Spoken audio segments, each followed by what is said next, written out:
Keynote speeches in front of large audiences. That's the scariest thing for most people in the workplace. It may never happen to you. It may happen once every 5 years, maybe once a year at a big annual convention for everyone in your industry. But you're up on a stage. You may have 100, 500, 1,000, 5,000 people looking at you. And for most people, it is scary. So you get the nerves coming, even if you're normally a confident speaker. The problem, of course, with your nerves is you're tempted to change yourself to calm your nerves. So you're tempted to do things like read a speech, read bullet points, use a teleprompter. For the most part, all of those ideas are horrible ideas. You need to still practice the fundamentals. Have a basic cheat sheet with your notes that you can glance down and look at. Here's the thing. People don't believe me when I tell them this. It's actually easier to speak in front of a really large audience than a small audience and form a good impression on the audience. Because at some level, they're looking at you up on stage and they're impressed already that you're willing to get up there, because most people's biggest fear is speaking and speaking in front of a large audience. So the fact that you're up there, they give you credit, they give you points.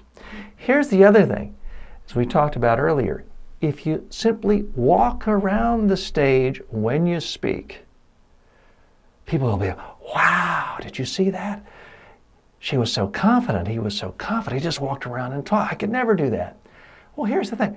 Any 3-year-old child can walk and talk. I don't know of any other professional activity where you just doing something that a 3-year-old can do, people are impressed by.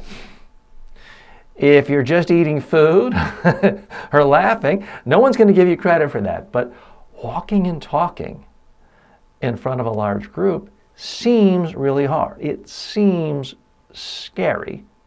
So people perceive it as a much harder task, and they give you a lot more credit for it. So practice walking. I won't belabor the point, but even more so in a keynote speech, you need to practice on video until you're comfortable with it. Something else that can help, practicing in the actual room where you're giving this speech. Because if you practice in your own small office, for example, or home, and you're really comfortable, and now you get to the convention center, and it's this gigantic cavernous place, and you can't even see the back of the room, it's going to feel scary if you're up there in front of people the whole time. Something else that will make you more relaxed. Get there early. Walk around the whole edge of the room. Get comfortable. Actually touch the chairs as you walk around. I know it sounds silly and kind of new agey, but it does actually work. It makes you more comfortable. And because you're more comfortable, you'll be able to move again and sound natural. And that's what's key here. So even if you never ever take my advice on practicing on video, make an exception for the big keynote speeches, because nothing can cement your career in a more powerful, positive way than a great keynote speech. Think of what Steve Jobs' presentations did for his career, his business, because they were so powerful.